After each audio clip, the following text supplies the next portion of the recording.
Today, my guest is former WWE developmental talent. You may remember him from his time in FCW. Kafu. Kafu, how are you, sir? I'm doing great, Brian.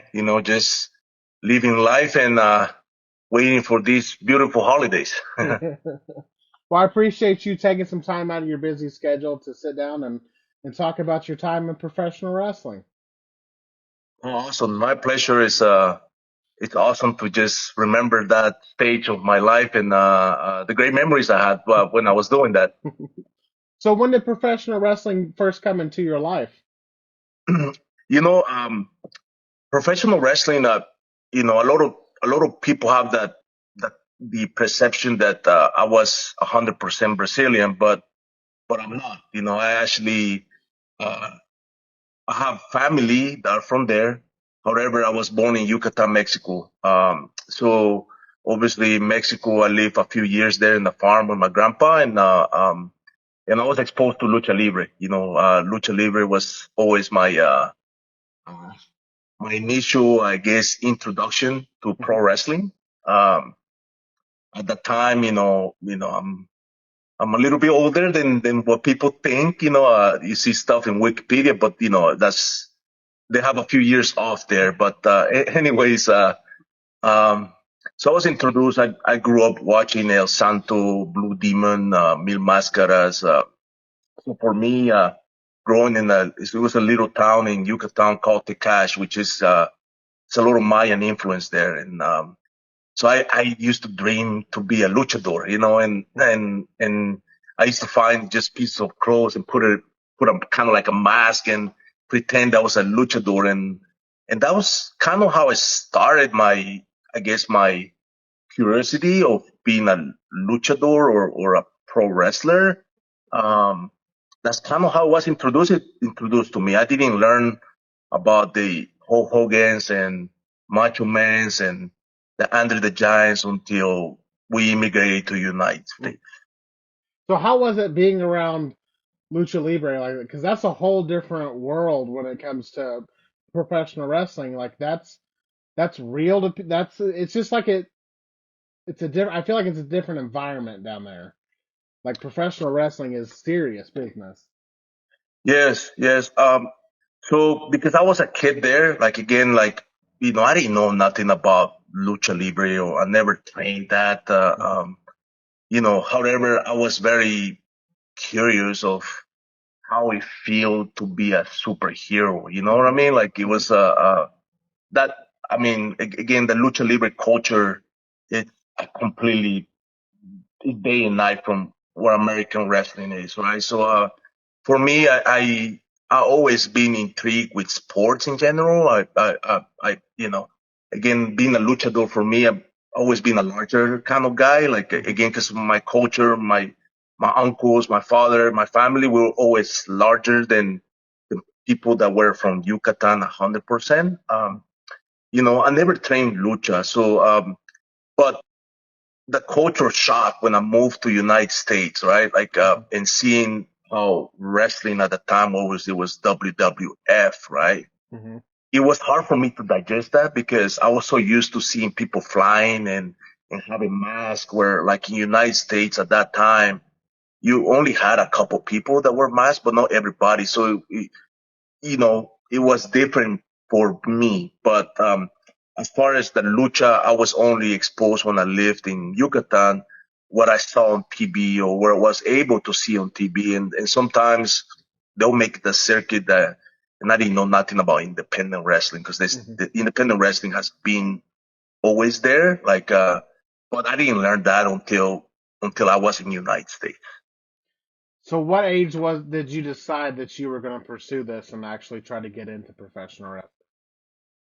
Yeah, good question. So like I started late in my career. Like and I think like that was part of like you know of what stopped me to maybe go further on this career because again like when I was training I was already almost in my mid 20s when I started training and again it all started with a acquaintance of mine that told me, hey, there's some shows over here in Hayward, California. I mean, and again, like I finished high school. I was a really good basketball player. I did have some opportunities to go play for NCAA schools for basketball, and I was always in athletics. I wrestled in high school a little bit. Mhm. I always practiced martial arts, Brazilian jiu-jitsu, capoeira, different things. So I just finished college because I was actually working in a factory graveyard. Essentially, I used to work from 7 to 7 and then go home when you're that young. You can do all that and go to school the next day, right? So, Mhm. so this person told me about this, the famous APW garage in Hayward, right? So, they told me, hey, they train wrestlers here, blah, blah, blah. And I went there, saw some shows, and I was hooked, because, Mhm. kind of remind me seeing the lucha libre, but now this American wrestling. So I started training for APW I was 25, almost 26 years old. Um, I had a career. I'm a civil engineer by trade, and so I already had somewhat of a career, but I still kind of finding out myself with that. Mhm. Then I started training with APW, and I think I trained for about 2.5 years. And then I think back in 2001, 2002, that's when I did my official debut, right, with APW. What was your first initial impressions of professional wrestling? Was it harder than what you thought? You know, yeah, it's people think that it's easy and it's not. Mhm. Professional wrestling is not easy, even though that, we're not going to insult the crowd's, intelligence. But it's tougher than what people think. Actually, when I was training, we used to do, high school, all the bumps, right? We went Mhm. through all the bumps. Obviously, there's the beginners class, then we had the semi-pro class, and APW used to have a really good curriculum on their fundamentals. Um, I was never the most athletic person and all that stuff, but what I remember when I try a high school boy, which is you have to go in the second rope and then kind of jump backwards. So essentially, you're training to do a super flex, my very first one, my appetite was big to do it because I wanted to just, jump and fly and then feel that. But I landed on my tailbone and then whipped back and I was knocked out, right? Like, and that's when I started respecting more like the fundamentals in wrestling. Mhm. And so my first impression was, okay, yeah, I'm able to dunk and do this stuff in basketball, but this is a completely ball game here. So from there, I noticed, okay, yeah, this is serious. So after you finished your training, did you stay in that California area, or how long did you work in that area before you started branching out? Yeah, I mean, it's because those times were different, right? Like, Hmm. APW had a really old school mentality, and it's not their fault. It's just the way they were trained, or like Roland, rest in peace. He had the idea that I want to own this whole thing and I'm going to hold on to my talent as much as I can. And not for me, like not knowing the business, I stayed with him for a long time. And especially if I was going to get booked in different promotions, I had to ask him permission, which I understand. It's like about respect and all those things. Nowadays, obviously, the wrestling business is a completely different Hmm. thing, right? It's the exposure, right? At that time, there was very limited social media. There was they had like the chats, I believe, back in those days, and so it was different. The exposure was different. So I stayed in California for a while until there was a division with their main coaches there, and their coaches kind of opened a different dojo close by. And I think that's when Roland started noticing, okay, I better start exposing more my talent so they know who we are, so more of the media or more of the sales kind of thing kicked in with him. And that's when I start kind of getting out there a little more. When do you feel like you started getting your name out there? I think like how it started with this. I know Roland and a few of their bookers have started talking to the New Japan dojo for NWA that were in LA, you know. Hmm. So we start making more trips in LA and I think like once I start working with the dojo in Japan, the new dojo in Japan in LA, and they used to be in Santa Monica. A lot of the guys end up making it big time there. Obviously, Brian Daniels Brian Danielson actually did came to APW and started training us too. Very nice person. I mean, I haven't seen him in a really long time, and obviously we know how successful he is. So very happy to see that from amongst other peers, right? Hmm. So we start kind of getting out there a little more, and obviously that's kind of where I start getting a little more recognition because thanks to the NWA Japan dojo, and we start wrestling in Vegas and different states in general. That opened up doors for me to essentially um, I was invited to go wrestle for IWA in Puerto Rico, and then that's kind of where I'll say I started getting more recognition and exposure, you know, at the How time. how was your time in Puerto Rico? Because it's either really good or it's crazy. Yeah, I had a really great time there in Puerto Rico. Luke the Bushwalker was the booker there with Savio Vega. I had a great time there. Obviously, in Puerto Rico, there you're talking about cultural shocks, right? It's Hmm. different there too. Like the way you wrestle there, like when my work in the United States, it's not going to work there, right? So it took me a little bit to kind of get used to the crowd there. But I had an amazing time. I wanted to experience like living around all the other talents there. Hmm. That's where I met even some guys that when I was invited, and I was very fortunate to make it in the development program for WWE. I roomed with a few of the guys there, and I actually one of the guys that trained for APW that also rest in peace, Mark Smith. We used to share like the apartment that we had there, and it was a great time. I learned a lot from Hmm. Luke there.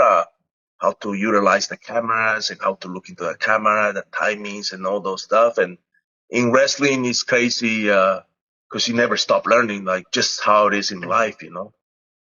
What was WWE always the goal, and how did you get on their radar? No, I mean, like, like I don't know how to explain this to you, Ryan. Like when I got into wrestling, there was no expectations from me. Hmm. Like there was no expectations for me to make a living out of that. I had the opportunity and I had the great honor to call. I made it a living because as you know, a lot of people nowadays call themselves pro wrestlers, right? But Hmm. in my opinion, in my humble opinion, if you're paying your bills when you're making for pro wrestling, you're a pro wrestler. Like if you're wrestling every other week and you make a couple dollars, there's nothing wrong with that. But you're not really a pro wrestler, in my opinion, if Hmm. you're not buying your food out of what you're earning from pro wrestling, right? So Hmm.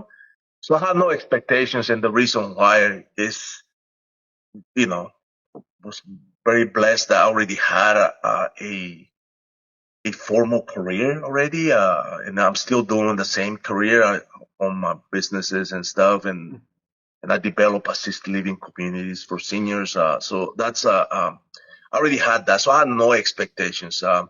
Obviously, when I got that call, and this is a little bit um, going back a little bit, right? So I wrestled for WWF and a couple of dark matches and things like that. That's when I was extended an offer after an ECW dark match and with Viscera, Big Daddy B when he was that's kind of where that kind of came in my doorstep, and now and we can get into that, but like it took me a while to like really even accept that contract at the time because I was already I'm made professional in, well, not in professional wrestling, but in another profession, you know? I could understand like you have you know that you're gonna have money coming in, you know you have a job, you know that what you were doing is a secure living. So I can understand that that would be a hard decision to go into the unknown because you know you don't know what they want, what they expect, how long you'll be there, you know.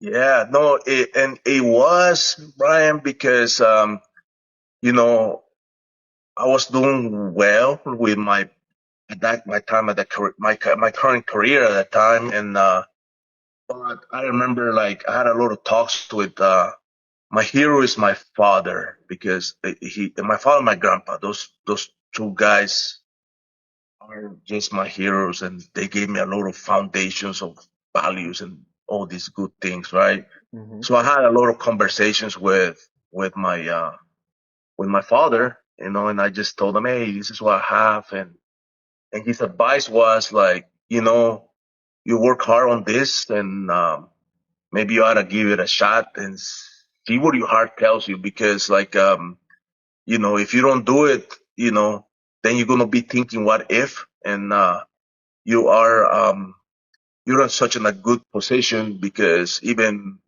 professional athletes, a lot of professional athletes get into this, and you already kind of later in your years. He goes, take a shot and see how it goes. It's not like even if it doesn't work out, it's not like that's the only thing you can do. You know, he told me Mhm. that, and that changed my perspective, and it kind of went from there. You know. Mhm. So how long was that time period from when they extended you the offer until you accepted it? Yeah, so like right after that ECW match, because what happened, and I don't know if it was like a test to see if how was my attitude, or because WWF, WWE, they're that way, right? They want to Mhm. see who you are as a person first. I'll say, you know. Um, I went over there, right, and it was in Fresno, California, in the I think it was the Stable Centers. I could be mistaking the name. So I went over there, and I remember I was invited to go over there. When I showed up there, they told me, your name is not here, right? Mhm. So, you know, next time, kid, Mhm. kind of talk, right? Yeah. So I said, no, no problem. Anyways, I'm like, okay, I figure I didn't want to be in a grading job today, so that's awesome. I took a day off, right? So I started driving back home, right? At that time, I was living in Santa Clara, California, which is right next to San Jose. So I was almost in Highway 152, Pacheco Pass, which is kind of by Gilroy area, Mhm. and I got a call from the 213 number, and they call me and they say, hey, I'm sorry, Victor. We made a mistake. Blah blah blah. Is there any way you can come back, right? And I said, sure. I'm just like, I know I'm a little bit away right now, but I'll come back, no problem. And I drove back, and that's kind of how I went. And after that match, Johnny Laurinaitis approached me, and he said, hey, you know, we want to do something with you. I just don't know when. And I said, no, no problem. And again, I'm not downplaying it, because obviously it's an excitement, and even just to be invited to be in a development program Mhm. with WWE, you know, I mean, everybody wants to go there, right? If you figure there's only maybe 200 jobs, and if you get the chance to go over there, I think it's an amazing experience, right? Mhm. And I said, sure, no problem, Johnny. I'm here. You got my number. You know, let's talk, and you just let me know if there's anything else I can help you with. Left it like that. About a month later, I actually was finishing a project. It was a 80 bed assisted living community with some memory care there. I'm very passionate about that job, as you can tell, Mhm. right? Yep. I got a call from Taipei. He said, "Hey, you know, we wanna we wanna offer you a for you to move to Florida, and but I wanna send you there for a tryout for a week. We'll pay everything, and you go there." I said, "Sure, no problem." And that's how it started. How did that tryout go? Did you feel like they were pushing you to truly see if this is what you wanted to do? So I went in a tryout, and at that time it wasn't an FCW arena. Hmm. It was a kind of like a warehouse, they had like mattresses and stuff. I'm like, because and that's what I try to tell people, because even colleagues that know what I used to do, and I had the opportunity to travel in so many places doing wrestling, they think this is all this stuff they see on TV, right? So I showed up there, right on Gandhi Avenue there, and I stayed like in a hotel like close by in downtown. They put me in a nice hotel there, and they say, we'll pay you, and we'll pay you whatever it was. I think that week that was there, they paid me like a couple grand, something like that. It was, so I'm like, yeah, sure, no problem. I was like, for me, I just wanted to like get a week off, because Hmm. I'm a workaholic anyways. Everything I do is either 100%, I just won't do it. Right. Hmm. So I went there. Um, I showed up, and I'm like, oh, what the heck, this is WWF. I'm like, this reminds me of like the APW Hayward Garage, right? So I went in there, and sure enough, you go in there. I've been working in the indies for a little bit of time already. I had a little experience, and in the indies, I was considered a pretty big guy, even though I'm I'm 6'3", I'm a good sized guy, but I showed up there, and these guys are all huge. They're like my size, bigger than me. I'm like, oh, holy shit, right? I'm sorry for my language. No, you're good. So I'm like, and I see, oh, there was only, at that time they had like one ring, right? And it was Hmm. always wet, and like, so I'm just training. I'm getting to know the guys there. The first guy that greeted me was Mr. Kern, Steve Kern. Hmm. And, his boys, hey, how's it going, man? Thanks for coming. Oh, no, thanks for having me. Let me know what I need to do. I just want to work and show you what I got, and I want you to teach me, because I'm still learning. I mean, I have a lot to learn. Hmm. And I was there for the week, and Mr. Tom Pritchard said to me, hey, Tom Pritchard was there. There was nothing there. It was just a bunch of pallets, a ring, and it was kind of weird, right? Like to me, like, okay, this is the development camp. I'm like, oh, okay, whatever, right? So I'm just here to meet people and have fun and learn Hmm. something that when I go back in California and go to work somewhere else, I'll learn something I can apply in my arsenal.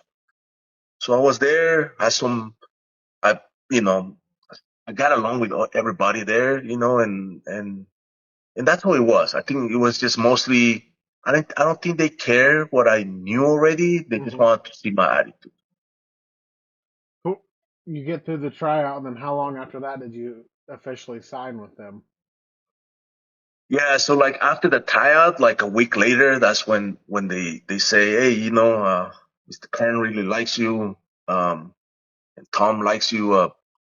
We're gonna send you a contract, and we're gonna pay you X amount of money. So that's a little bit of like where Hmm. we're gonna be talking a little bit about business here, right? Hmm. So what they offered me obviously was significant, like I'm trying to be political correct here. It was not what I wanted, because Hmm. again, I had a choice, right? Like I already have a career.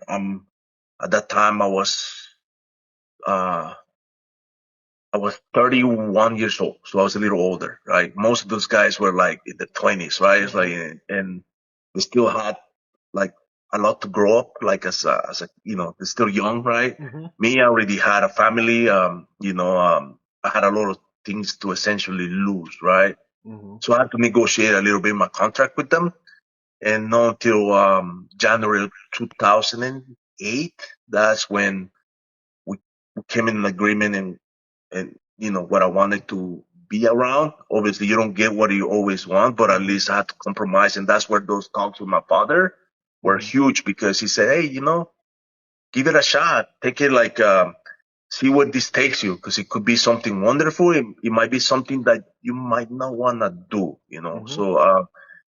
So I took a leap of faith. So how was it training down at FCW? Because like for newer fans, they just know the PC, and as we're talking, this was a warehouse, and Tampa, Florida. I'm sure it was hot. There's probably more people than rings available, space, and all that. So, how was jumping into that WWE style and starting to train down at FCW?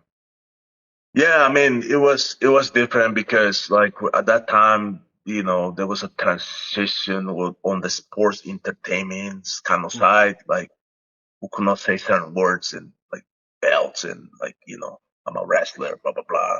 So for me, it was a little bit of an adjustment because like I always took sports, especially wrestling. I respected it so much that we are wrestlers, no matter how you look at it. We're not sports entertainment because all it takes is for somebody to land wrong and you're in the wheelchair, Hmm. right? So like, people don't understand that. So it was crazy because when I went back in January, um, some of the things have already changed. There was already other rings there. Hmm. But you do have to like train their style where like you could not do certain moves too. Hmm. Like one of the things when I was in the indies that I used to pop the crowd a lot was like, I used to chop. It was part of my kind of style, right? Like, Hmm. so we cannot chop there. Like you cannot do certain things. So I'm like, hey, what the F? Like I'm here. You're like, so, and you have to be careful too because like some people like already had certain moves that they wanted to do, and if you're doing, you disrespect them. So like I was always brought up with respect, like just in life in general. So I was trying to do things like appropriate. Hmm. But then you start learning like everybody's on their own there. Like, you have to shine and you have to find a way to make it to the big roster. So it was a lot of adjustment like that I had to go through. There was a lot of the style, the way training was different. Like I was always physical in the indies. Over Hmm. there, I found out that I could not be that physical because somebody will go and complain and say, "Oh, this guy stiffed me with a forearm, or he gave me you know." And Hmm. again, because I had the pleasure to work with the Japanese style, um, a little bit with the lucha guys, and in Puerto Rico too. So obviously, Japanese style, you cannot be soft. You gotta let him in, right? And these Hmm. people didn't like it, and I actually enjoyed the strong style. So I had to adjust. Was there any coaches that you liked working with more than others? I like working with all of them. The one that got really close, it was with Tom Pritchard, right? Tom Hmm. Pritchard. You know, um, I learned a lot from him. With Mr. Steve Kern, um, you know, I got along with him. However, I didn't get too close with him. Hmm. So it was Tom Pritchard, and later on they brought in Norman Smiley. I really enjoy it. And actually, I was a fan of him because he wrestled in Mexico under the name of Black Magic. Hmm. So we used to talk about that, and like, so I got close with him. He taught me a lot of his style. I think like he's always been an underrated coach, in my opinion. I think he's amazing, and so I got to work with them. But with Tom and Norman Smiley, I really enjoyed working there. Billy Kidman was there, but he worked a lot with the divas. Hmm. Did they? So when it came time to develop who you were going to be down there, did they let you kind of like bounce ideas off them? Did they have an idea of who they wanted you to be or what style you wanted, character gimmick wise? Yeah, so like, so when I was there, a lot of people say, hey, he's copying Bruce Brody, right? Like, because I like my style, I had like those boots, but I enjoyed that. And the reason why I did that, a lot of people think was Bruce Brody, but they were wrong. It wasn't. It was Pedro Aguayo. Like Pedro Aguayo was from Mexico, was one of my biggest idols when I was Hmm. there. And I like his style. Like he was kind of ruthless. I always enjoy. I enjoy working babyface for some reason. Like even when I was in the Indies, I was always portrayed kind of like a heel. Hmm. But I used to use like the hurt thing. I used to do that. and people liked me, even though if I wanted to be a heel, they liked Mhm. me. So I was kind of like that. People call it a betweener. I don't think it's a betweener. I was just trying to be me because I'm always being a physical person. Uh, so in WWE, in development, like it was kind of like a weird experience, Brian, because like I felt like they wanted to do something with me, but at the same time they didn't. But I stopped kind of thinking about that because I tried to live my life positive. Mhm. Um, I didn't have much guidance, to be honest. There, I did not have much guidance. Um, I actually didn't. I got close with a few of the talent because that's kind of like I'm always being that way, very cautious with who I invite in Mhm. my life. Mhm. And I made a mistake because like what happened. Um, I like Tampa. Tampa is beautiful. I still own my properties there. I purchased a house there, right there on West Shore Boulevard, Mhm. and I think a couple of the talents found out where I was living, and it's a nice place. I'm not gonna lie. I'm not gonna sugarcoat it, Mhm. but it kind of got around, and I think maybe some of them didn't like it. Mhm. Maybe they thought I was trying to show off, but that was not my intention. I like to invest in general in real estate, Mhm. and I always been that way. I still own those properties, as a matter of fact. Um, so I never got any guidance, uh, and I didn't kind of got the chance to really show myself with WWE, in my opinion. Mhm. Nothing wrong with them. They didn't mistreat me or anything like that.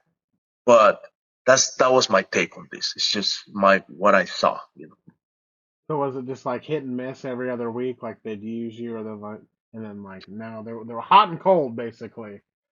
Yeah, yeah, and again, like again because I was already a little older. I was already in my 30s when I was Mhm. there. So when you're in your 30s and you compare with somebody maybe in their early 20s, it's a two different mentalities. And even guys, we don't grow up until we were or 40s, maybe. Mhm.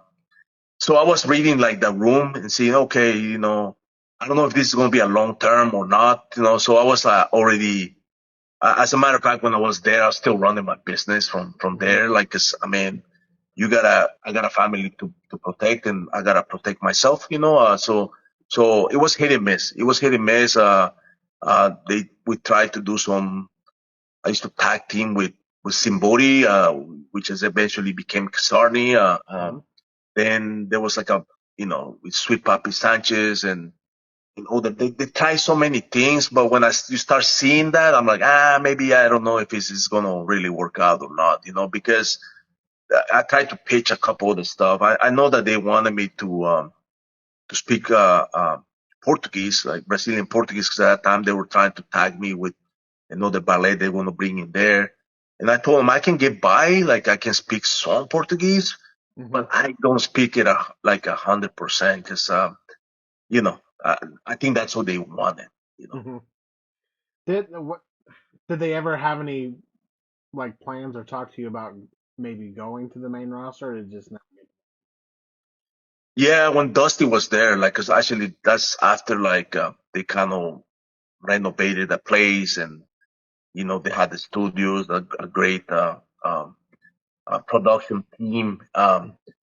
Dusty wanted me to do some stuff, for something change somewhere there because I did get calls from the office saying, hey, we want to put you up here.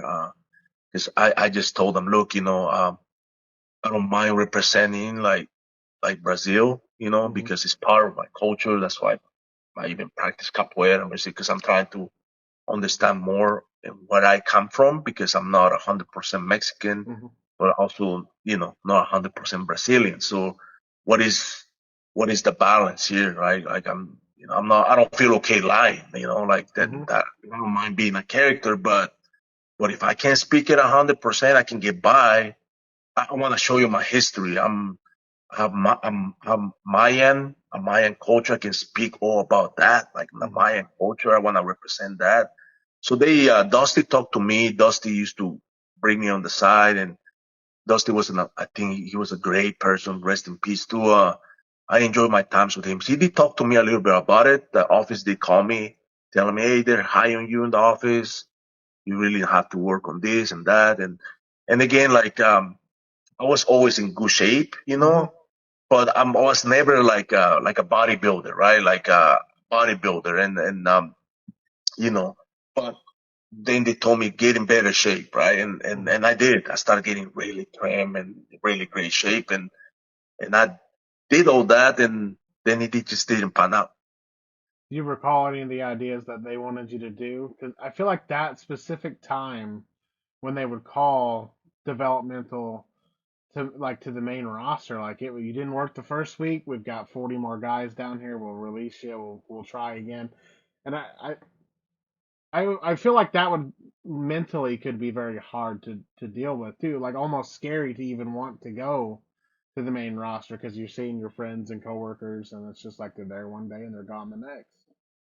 Yeah, it was different. It was different, but to be honest, like again, because I was home, you know, like Kasarni, like Simbori is a good friend of mine. I still keep in touch with him. He was mature, so like I could relate with him Hmm. because I guess the mental maturity is important in situations like this. In little words, I was not like scared if I get called and come back and these guys will be upset at me. Hmm. I didn't care because it was it's a business, right? Like so Yep. you have to make sure that you take care of business. But yeah, it was a different time because also the thing with Florida in general at that time, it was a weird time for FCW because that territory was not really 100% alive. Hmm. So it was even hard to get a lot of exposure, even though we had shows every week. We used to go to this bar in Port Richey. I think it's called Bourbon Street, something like that. And that was like a big shock for me. I'm like, God damn, this is an APW. We used to draw, up to 2,000 people in Santa Hmm. Maria and things. And we only draw 50. And, and to me it was like, I was looking at it business wise, but also I can, I can see what WWE was doing because again, even maybe nowadays a little different because again, I've been away from that. But at that time, places like OBW, which was closed down, all those guys came to FCW, Deep South too, right? Um, I think at that time, developmental was used more of a tax write-off for WWE, and so it was a little bit of weird Hmm. times, for that at that time frame. Were you already in FCW when they started shutting those down, or were they already shut down by the time you got there? Like no, I was in FCW, and FCW started with the warehouse. Then they Yeah. renovated that, and then they had all these shows Okay. in Gandhi, right? So because I was released like I wasn't in development that long, Hmm. it was maybe like a little over a year and a half.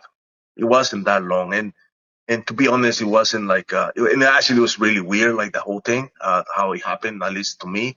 Again, no regrets and like no hard feelings because I don't live my life that way. You you know, it was a great thing for me, even Hmm. for my personal life, just to go there. But FCW shut down after I got released. I got released in 2009. I think they shut down in 2010, 2011. I think that's when they shut down. I don't remember, to be Did, honest. did they no? Were they like did OVW? Was the OVW and Deep South talent already there when you were there? Because No, okay, they came after. Like they okay, came after. Because I reported when I was signed in late January 2008. Because okay, it took me almost like month and a half to 2 months to move there. Um, I know that I actually rented an apartment just a month to month because just to see. And then I yeah. kind of fell in love with Tampa and I lived in those apartments for about 6 months. And then, like I was telling you, I like to invest in real estate. Hmm. So I was looking into like their ads, what they had there, and they have a location just nearby Hmm. that has their own docking for boats, like on West Shore. And anyways, that house was going foreclosure, and I saw an opportunity because that's kind of where in 2007, 2008, that's kind of where the real estate bubble Hmm. kind of busted. And Hmm. I bought that place. That's kind of worked out for me. Yeah.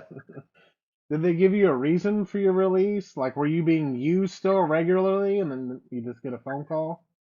Yeah. So I know the week before we had TV taping and I tagged with Sweet Papi Sanchez anyways, I wanted to try something different. So I got rid of the fur and I put a different gear, right? And the crowd popped there, like when I was there, and I actually, when I was in the best shape of my life at that time, um, so we did that match, and we were wrestling Trent Beretta and Crawford. I think like that was like his tag team partner, Hmm. and I was with Sweet Papi Sanchez, and we're tagging. I was tagging with Sweet Papi Sanchez.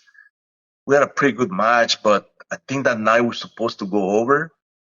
And but it was one of those things like when I got out, Sweet Papi Sanchez had a new look. Hmm. Then I had a new look too. But they told Sweet Papi Sanchez to change his look to certain character, and then I just did it myself, right, without even asking, right? Because at that time I had a feeling that something wasn't right, you know.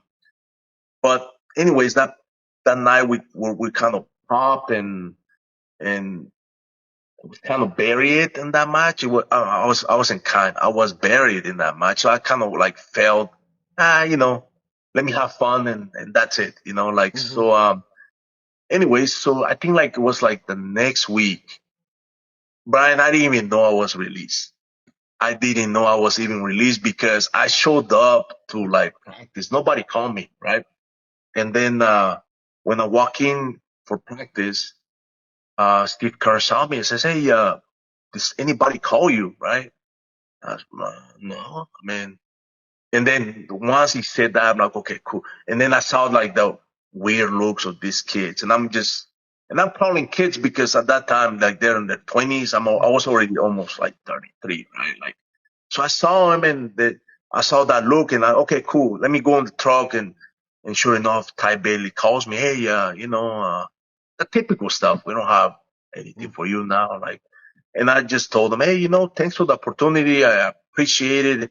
And he told me, yeah, just keep working at it. We really like you. I think you have a future. Same old. And again, Hmm. I'm already in my 30s. I'm not gonna be chasing no carrot. I'm just very blessed that I had this opportunity, and I didn't say that to him, but I was just thinking. I said, no, Ty, thanks for the opportunity. This is being great for me, even for my own personal growth for as a man, Hmm. just to come and live in a different state and have the opportunity to make a living out of this for the last, year and a half, whatever time it's been. So what was your next move after getting released? Did you want to keep pursuing professional wrestling, or were you ready to get out of it? No, so like after I was done with WWE, I was thinking, okay, let me open a business here in Florida, right? Like, well, I wasn't sure. So what I said, let me take a year off, right? Like, from work and I'll keep in shape and all that stuff. But I wasn't sure if I wanted to continue wrestling Hmm. because it was like a surprise, right? To getting released because especially after like, they job you out, you kind of helping other guys. And I don't mind doing that stuff. I was just trying to have fun, always trying to make something out of it because, like I always even tell, like, and we'll go into this when I move back to California. Even when I have my students here in California, I used to tell them, look, know your value, know your worth, and know what you can do. But one thing you have to understand, this is all a business, right? Like you have to protect yourself at all times because, as you know, a lot of professional wrestlers, um, that's all they know how to do. They don't know how to do anything else, and they end up not in such a good place where Hmm. they can. they can take care of themselves after, even after their professional career as a wrestler. So, so I took a break. I actually enjoy my condo in Fort Lauderdale, and I enjoy my house in Tampa. So I was kind of going back and forth, having fun, Hmm. fishing. And then that's when Gabriel Ramirez, because again we were in APW together. He called me and says, "Hey, Victor, you know, what are you doing there, man? And I told him I'm just taking a break, man. I just like after all this is because it was such a roller coaster, like just being FCW, which I appreciated because I learned more about business in general, right? Like in how to read the room, read people better, and things like that, right? So it Hmm. was a good learning experience in that sense. Uh, he said, "Hey, man, I want to start Pro Wrestling Revolution, right? And why don't you move back here and and help me start this?"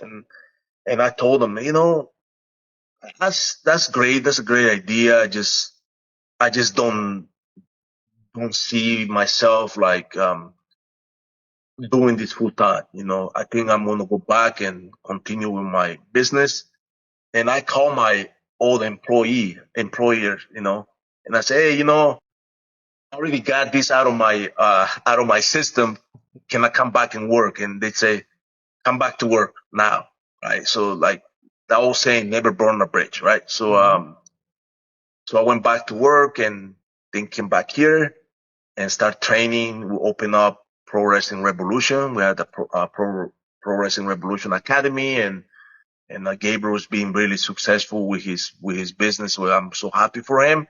But I did that for a little while, train people. We had some shows, but in my heart, I already knew at that time I was 34, almost 35 years old. Let's be real. Like when you're that age, what are the odds for you to really pursue a professional career? So I just decided, like, it's not because I didn't want to do it. It's because I know that, like, for me, it wasn't going to be a lucrative thing or a Hmm. right business decisions for me to do that because I can make that in my career and in my Hmm. business. Hmm. So So, how has life been after WWE and professional wrestling? man, it's been great. And then one of the is I can't complain. That the thing is, when I was living in Florida, you know, uh, that was my first marriage. I already had kids, right? So it was Hmm. hard being away from the kids. So being away from them made me realize that I had to become a better father. And at that time, for my former bride, just to be there to help with the kids. So that year, like after I was released, I was a little back and forth to California. So it woke me up. I decided to open my businesses, from my car shops to my own job. You have to do more than one thing in life, right? Because Hmm. I have my goals. Like um, when I want to retire from a normal like job, right, and Hmm. focus on my career and other things I do on the side. It's been great. You know, the first year when I got released, to turn off the switch was really hard because again, I was exposed to that for every week, every day, wrestling, wrestling, wrestling, wrestling, wrestling. But after that, like, it was easier. Like once I went back to California and started like getting into my routines and things I did, um, I started kind of getting more into Hmm. a normal life, but I have wrestling in my heart, like, cause I really enjoy just doing that. And I was very blessed and thankful that I was able to do that. I stayed single for a while, and then a few years ago, I got remarried again, and I have a family, and I'm loving every minute, man. I can't, like, not too many people can say, hey, I Hmm. did my dream like as a living, and then you go back into something else that you still haven't. You have the blessings from the sky, so always try to help somebody else, man. Absolutely. It's nice to see your positive outlook and that, you always, it seems like you just take everything head on and you don't, you just make it into a success. Yeah, it's Cool. just life is like that, Brian. Like, there's a lot of times like people. people think, hey, why me? Or you play the victim, right? Like, Hmm. because I can go being negative about how I was released and all that stuff. But no, they gave me something that I needed at that stage of my life, which is probably they actually helped me Hmm. find myself, be successful even in businesses, because even now in the type of business that I do, wrestling is there. Like wrestling, as far as how you communicate with people and negotiate and things like that. Hmm. Like wrestlers, we have counters for every. We're supposed to have counters for every single move, right? Hmm. So I look at it that even in my businesses that I have, and even my normal job, I'm very fortunate that I work for a company. It's the biggest nonprofit organization here in California. That we're helping people, we're helping seniors with affordable housing. I get to build these amazing buildings and renovate them and all that stuff, and it's a blessing. And that time that I spent with WWE, Hmm. it has they gave me that too, in a way, and then I fixed stuff that I had to figure out on my own. If you had any advice to give to anybody getting into professional wrestling, what would it be? Yeah, my advice, like for professional wrestling, is like, one, you have to have the passion to do it. You have to have the passion to do that, understanding and researching what you're getting into, right? Hmm. And two is, if you make it like in a way where um big time, like some of my people that was in the camp, some of my acquaintances in the camps, like the Sheamuses and the Drew McIntyres and all these guys, you see how they are, like as business people, because you have to realize that wrestling is just a short window that Hmm. so you have to understand how you're going to plan your future, right? And try to stay single and no kids as long as you can, because they suffer a lot, man. And Hmm. I tell you that for experience, and it took me years to recover, and for the grace of God, where I was able to do that. So, you know, and know your value. Know your value. Surround yourself with good people. I think that's just a formula that Hmm. it, it might be helpful for somebody. Absolutely. Well, I just want to say thank you for coming on today. Thank you for what you've done for professional wrestling. Seeing your positive outlook on life is very inspiring, and I'm glad that it didn't define you and make you give up on life back then. You kept pushing forward and you kept becoming a success. We talked a little bit about it, but not a lot of people would have that mentality and push forward like that. They would be stuck in that time period and be a victim or just not be able to recover from something like that. And it's positive and it gives me hope, to keep pursuing what I'm doing, that you just got to keep pushing forward. It's there.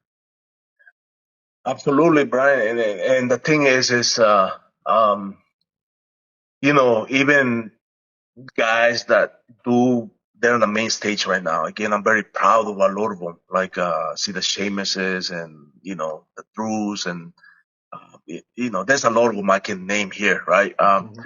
But just seeing them do that, I guarantee you that none of them do one thing.